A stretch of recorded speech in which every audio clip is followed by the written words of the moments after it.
ఓం శ్రీ మహాగణాధిపతయే నమః. ఈ జ్యోతిష్య విశ్లేషణకు అందరికీ స్వాగతం.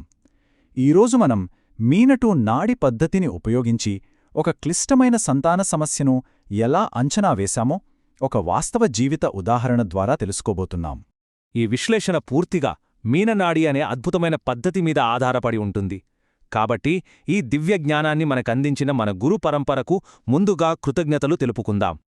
ఈ దివ్య శాస్త్రాన్ని మనకందించిన పరం గురూజీ, వైకుంఠవాసి శ్రీ ఎన్వి రాఘవచారి గారికి, శ్రీ ప్రో ఎన్విఆర్ఏ రాజాసర్ గారికి, ఇంకా జేకేఆర్ ఫౌండేషన్లోని ఆచార్యులందరికీ మన హృదయపూర్వక నమస్కారాలు. వారి ఆశీస్సులతో మనం ఈ విశ్లేషణలో ఏ అంశాలు మాట్లాడుకోబోతున్నామో ఇప్పుడు చూద్దాం. ముందుగా మనం తీసుకోబోయే కేసేంటో చూద్దాం. ఆ తర్వాత మీనటు నాడిలోని కొన్ని ముఖ్యమైన సూత్రాలను అర్థం చేసుకుందాం. వాటి ఆధారంగా జాతకురాలి చార్టును విశ్లేషించి వేసిన అంచనా నిజ జీవితంలో ఎలా జరిగిందో చూస్తాం. చివరగా ఈ కేస్ స్టడీ నుండి మనం నేర్చుకోవలసిన పాఠాలేమిటో చర్చిద్దాం. ఇది కేవలం థీరీ కాదు, ఇదొక నిజ జీవిత కథ. ఒక జాతకురాలికి సంతానం విషయంలో అండాశయంలో తిత్తి అంటే ఒవేరియన్ సిస్ట్ ఒక పెద్ద సమస్యగా మారింది. దానికి శస్త్రచికిత్స కూడా జరిగింది. మరి ఆ తరువాత ఆమె విజయవంతంగా గర్భం దాల్చారు. ఈ సంఘటనలన్నిట్నీ మీనటు నాడి పద్ధతి ద్వారా మనం ఎలా ముందుగానే చెప్పగలిగామో ఇప్పుడు చూద్దాం. సో ఈ కేసులో ప్రధాన అంశం సంతానం. ఎదురైన సమస్య అండాశయంలో తిత్తి. దీనికి పరిష్కారం శస్త్రచికిత్స. ఫలితం విజయవంతమైన గర్భధారణ. ఇదంతా మినిటునాడి పద్ధతి ద్వారా విశ్లేషించబడింది. మరి ఇంత ఖచ్చితమైన అంచనా వేయడానికి మనకు సహాయపడిన ఆ ప్రాథమిక సూత్రాలు ఏంటో ఇప్పుడు తెలుసుకుందాం. మీనటు నాడిలో ప్రిడిక్షన్స్ ఇవ్వడానికి కొన్ని మూల స్తంభాలలాంటి సూత్రాలున్నాయి. ఒక జాతకంలోని రహస్యాలను ఛేదించడానికి ఆ తాళంచెవులు ఏంటో ఇప్పుడు చూద్దాం. ఇదే మొదటిది, ఇంకా చాలా చాలా ముఖ్యమైన సూత్రం. అదేంటంటే నక్షత్రాధిపతి సూత్రం. సింపుల్గా చెప్పాలంటే ఒక గ్రహం ఒక ఇంట్లో అద్దెకున్న వ్యక్తిలాంటివాడు.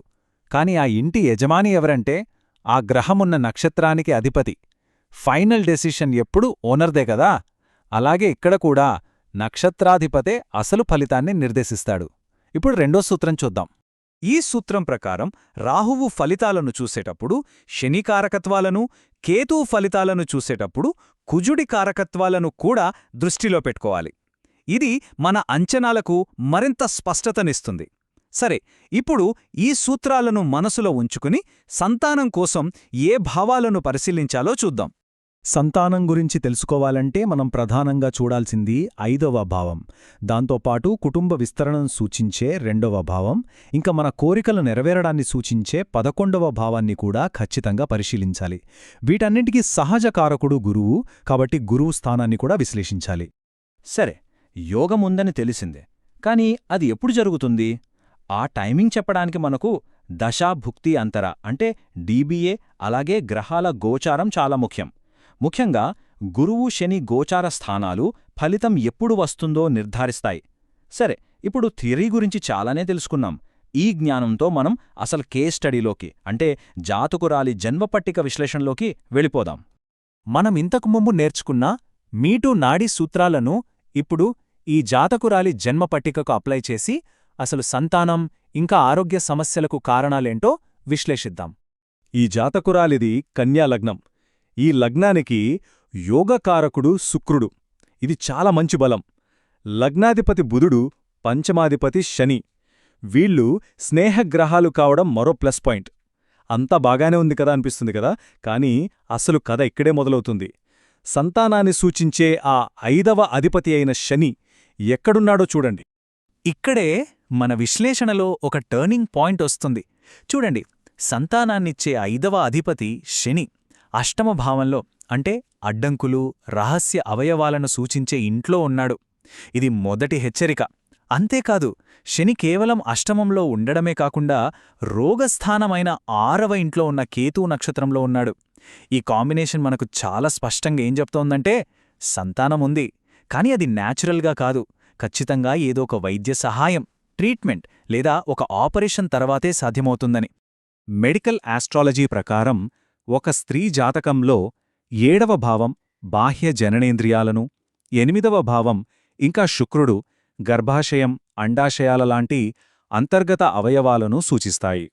కుజుడు సర్జరీకి, చంద్రుడు మెన్స్ట్రువల్ సైకిల్కి, బుధుడు అండాశయాల వంటి జంట అవయవాలకు కారకులు. ఇక శని లేదా 12వ భావం ఏదైనా ఒక అవయవాన్ని తొలగించడాన్ని సూచిస్తాయి. ఈ పట్టిక చూడండి, ఇది సంతానం కలిగే అవకాశాన్ని చూపిస్తుంది. ఇక్కడ 2, 5, 11 భావాలతో ఏ గ్రహాలకు బలమైన కనెక్షనుందో లెక్కించాం. చూస్తే చంద్రుడు, శని, బుధుడు 3 కనెక్టయ్యారు. అంటే ఈ గ్రహాల దశలు, భుక్తులు లేదా అంతరులు నడుస్తున్నప్పుడు సంతానం కలిగే అవకాశం చాలా బలంగా ఉంటుంది. ఇప్పుడు నాణేనికి రెండో వైపు చూద్దాం. ఈ పట్టిక అనారోగ్యం, ఆపరేషన్, నష్టాలను సూచించే 6, 8, 12 భావాలను ఏ గ్రహాలు సూచిస్తున్నాయో చూపిస్తుంది. ఇక్కడ చూడండి, శని ఏకంగా 6 బలంగా కనెక్టయ్యాడు. అలాగే సర్జరీకి కారకుడైన కుజుడు 4. శని, కుజుడి ఇంత బలమైన ప్రమేయం దాదాపుగా ఒక సర్జరీ అవసరాన్ని సూచిస్తుంది. ఈ 2 టేబుల్స్ను కలిపి చూసినప్పుడే మనకు పూర్తి చిత్రం అర్థమవుతుంది. ఏంటంటే సంతానముంది, కాని ఒక సర్జరీ తర్వాతే అని. ఓకే, ఇప్పుడు అసలు సంఘటనలు ఎలా జరిగాయో, దశలు, గోచారం ద్వారా ఆ సమయాన్ని మనం ఎలా నిర్ధారించామో చూద్దాం. ఇది జ్యోతిష్య శాస్త్రం యొక్క శక్తిని మనకు కళ్లకు కట్టినట్లు చూపిస్తుంది. 2024 వరకు ఈ జాతకురాలికి రాహు దశ నడిచింది. రాహు 12వ ఇంట్లో రోగకారకుడైన కేతువు నక్షత్రంలో ఉండటం వల్ల ఈ సమయంలో అనారోగ్య సమస్యలు తలెత్తాయి. ఆ తర్వాత సీన్ మారింది. 2024 ఆగస్టు నుండి గురుదశ మొదలైంది. గురువు సంతానకారకుడు కాబట్టి ఆశ చిగురించింది. కాని గురువు కూడా 6, 8, 12 భావాలను సూచిస్తున్నాడు. అందుకే ట్రీట్మెంట్ తప్పలేదు. సరిగ్గా చూడండి ఎప్పుడు ఆపరేషన్ జరిగిందో. గురుదశ, గురుభుక్తి శుక్రాంతరలో, అంటే అక్టోబర్ 7, 2025న. ఆ తర్వాత వెంటనే గర్భం ధరించారు. గ్రహాల టైమింగ్ ఎంత పర్ఫెక్ట్గా ఉందో కదా. సో ఫైనల్గా మనం వేసిన అంచనా వాస్తవంతో ఎలా సరిపోయిందో చూడండి. హార్మోన్ల సమస్య, సిస్ట్ ఉంటుందని చెప్పాం. డాక్టర్ అదే కన్ఫర్మ్ చేశారు. వైద్య చికిత్స అవసరమన్నాం. ఆపరేషన్ జరిగింది. ఆ తర్వాత సంతానం కలుగుతుందన్నాం. ఆపరేషన్ అయిన కొద్ది రోజులకే గర్భం దాల్చారు. జ్యోతిష్య అంచనా అక్షరాల నిజమైంది. ఈ విజయవంతమైన అంచనా కేవలం యాదృచ్ఛికం కాదు. ఇది మనకు కొన్ని చాలా ముఖ్యమైన జ్యోతిష్య పాఠాలను ఏర్పుతుంది. అవేంటో ఇప్పుడు ఒక్కసారి గుర్తు చేసుకుందాం.